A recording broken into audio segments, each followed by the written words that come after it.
Good afternoon, boys and girls. My name is Commander Annie, and welcome to your first day at Bible Boot Camp, where today you're going to learn to follow my instructions. So first, let's start with the basics. Let's have everyone stand up.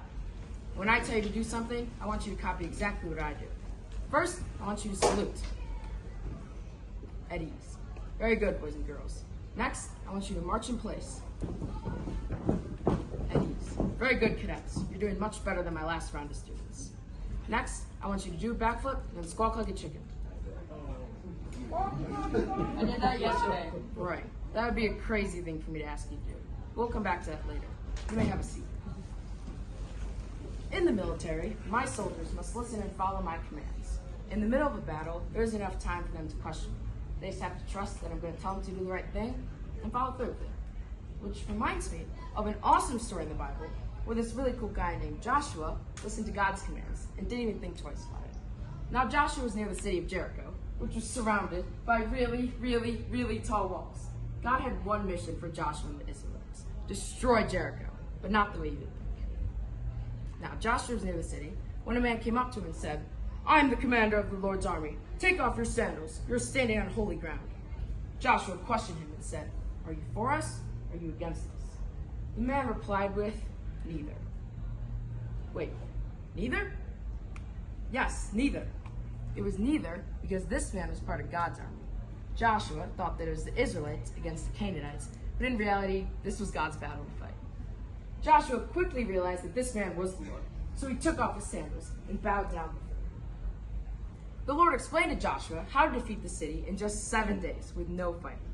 Once a day, the priest would lead the army around the city, silently. This happened for the first 6 days.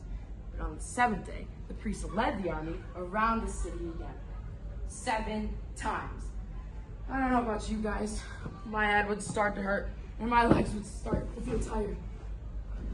But anyways, the priests blew their trumpets, and Joshua said, "Shout, for the Lord has given you the city." And the huge walls shook and fell down.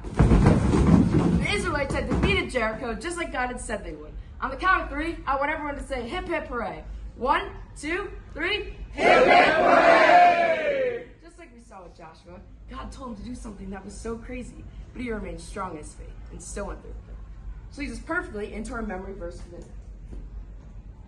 John 14:15 says, "If you love me, keep my commandments." Now to help us remember this, we have some hand motions. So for the first one, I want you to repeat after me.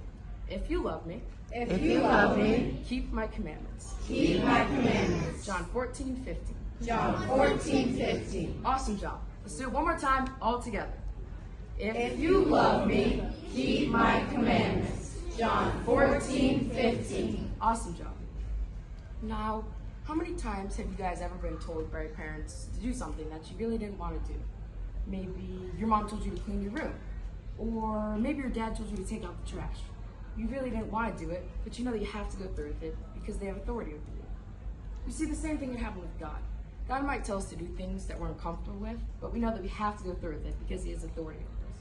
Just like we saw with Joshua, God told him to do something that he was uncomfortable with, but he knew that he had to go through with it because God had authority over his life. Remember at the beginning when I asked you to do a backflip and squawk like a chicken? Well, what would have happened if God would have told you to do that? Would you have enough faith to go through with it, or would you still have been scared? Before we go, let's do our hand motions and memory verse. For the first one, I want you to repeat after me again. If you love me, If you love me, keep my commandments. keep my commandments. John 14:15. John 14:15. Let's do it one more time, all together. If you love me, keep my commandments. John 14:15. Awesome job. It was a pleasure getting to work with you today, and I hope you enjoyed your time at Bible Boot Camp. I'm off to see my next round of students. Bye.